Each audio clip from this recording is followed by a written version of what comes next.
If you've been wondering why so many people say modern dating is broken, these stories might explain it. 4 women, 4 different dates, but one pattern that keeps repeating.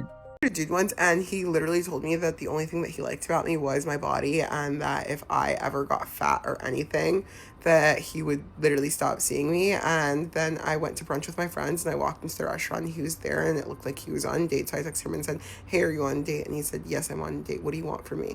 And I said, "I want you to come over after your date because I miss you." And he said, "Sally, I don't want to hang out with you. I already told you I don't like you."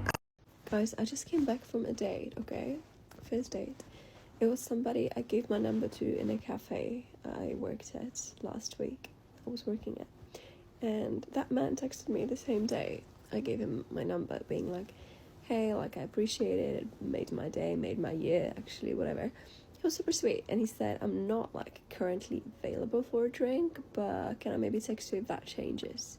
And I'm like, yeah, sure, go for it. Or we could just, get a coffee and just chat and, make this a bit more like a friendly keeping in touch. Because I was obviously curious, right? And he agreed to it, and then we actually went for a drink instead. He didn't really drink, but we met after work. And I was kind of thinking that he's maybe like seeing somebody, like freshly. He just met somebody and he kind of doesn't want to like date around or whatever. So we went for that date, which wasn't really a date. And then I sat down and I was like, so what's the situation?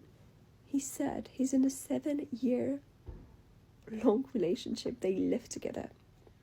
And I'm like, but I was like so confused.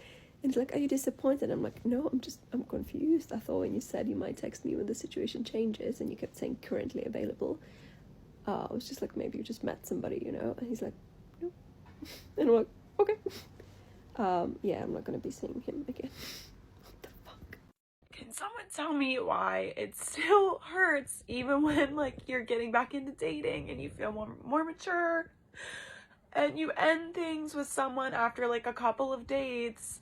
And like I've been on like 3 dates recently, like 3 dates with 3 different guys, but I've gone on like second dates with all of them, second or third dates, and I ended it with one guy, the other guy ended it with me, but I was gonna end it with him anyway, so that was mutual. And this other guy, you just can tell he doesn't feel it.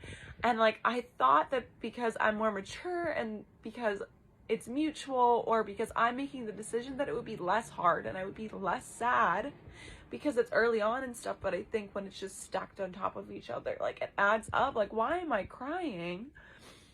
Like, does anybody else feel this way? Even just like when you feel like you're mostly healed and you're going back into dating, like why does it still fucking hurt? I hate it out here. Oh no, I was ghosted because I won't shut up about it. Mostly because I thought our dates went so well, and he was so like, I don't understand men, because he was so like, oh, can't wait for the next one, like, can't wait to plan the third one, like, let's do it, yada yada yada. And I was like, oh yeah, like, here's when I'm free, just let me know. And he's like, yeah, I'll text you right after this. And I was like, okay. And then 4 days went by, and I was like, oh, interesting. And then another day went by, and I was like, okay, let me send a follow-up text. I send a follow-up text, and he doesn't respond to it. I'm like, yikes. Another week goes by, and me being me, I've been known to, like, let go of things too quickly in the past. My friends are always like, Jada, why didn't you just send that last message just to make sure, because maybe you weren't getting ghosted. So I did. And the message wasn't long. It was just 2 sentences, because I have my pride, and I don't ever feel like chasing a man. Like, I will never pursue a man like that, for real. But I did set my pride aside and send this third message, and he ignored it. And I was like, damn, that's really embarrassing for me. Anyways, I got on Hinge today because I was like, let me just dip a toe back in the water. First account I see is his, with the new here badge on it. Listening to these experiences, one thing stood out to me. It wasn't just the rejection. Rejection has always been part of dating. It was the growing disconnect between what people expect and what they're actually experiencing. Some people say men have become emotionally unavailable. Others argue that many men simply have more options and have become more selective. And some believe that both men and women are walking into dating with so much fear, frustration, and baggage that genuine connections are becoming harder to build. Well, whatever the reason, these stories raise an uncomfortable question.